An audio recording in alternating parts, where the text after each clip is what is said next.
3 days into the annual fireworks sale, and already Fire and Emergency has racked up dozens of call-outs, including to fireworks being shot out of moving cars.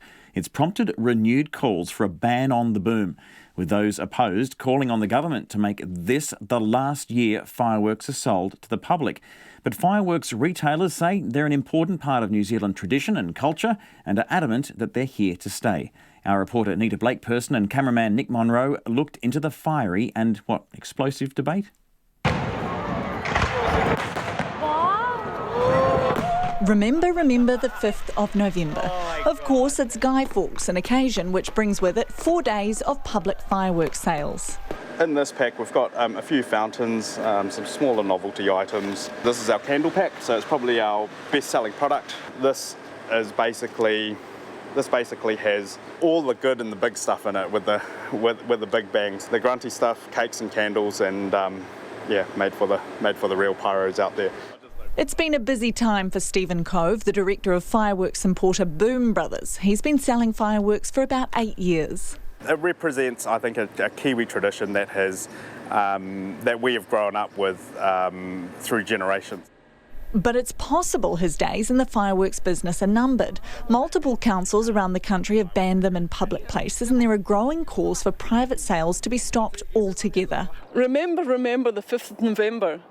Who knows what happened on the 5th of November? Who knows who Guy Fawkes even was? You know, it's time we grew up as a nation and celebrated the things that really matter to us. Auckland Councillor Kathy Casey says the time to ban the boom is now. Well, as a council, we have banned fireworks in all our public places. You can't set off fireworks on a beach, in a park, or on a street. We're on the Monga. The Tupuna Monga Authority have banned fireworks from our Monga.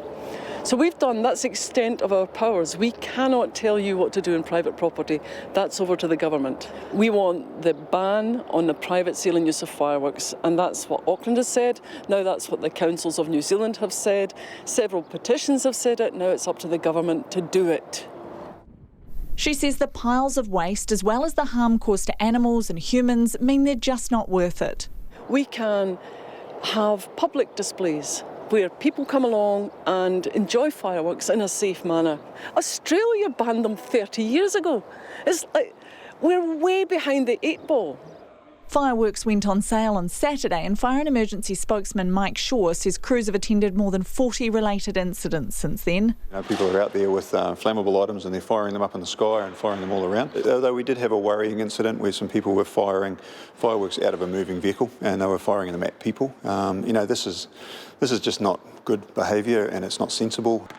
While Mike Shaw says behaviour around fireworks has gotten slightly better over the years, public support for the backyard displays appears to be waning. A recent Auckland Council survey received 8,000 submissions, nearly 90% of which opposed the public sale of fireworks. The SPCA has also called for a ban, and Kathy Casey will be making a submission to a parliamentary select committee later this month, asking the government to stop their sale altogether.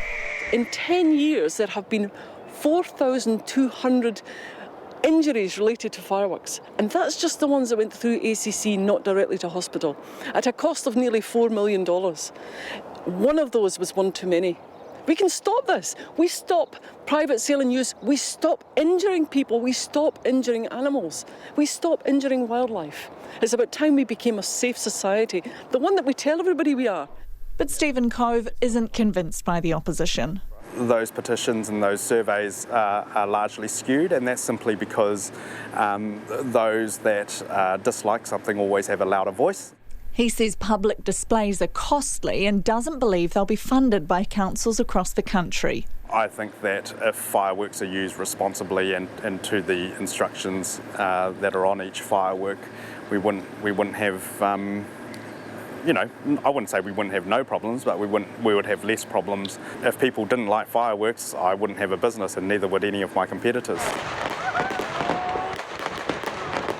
The decision on whether backyard fireworks displays will fizzle out or continue to bang on sits with the government, and any decision on their future appears to be some time away.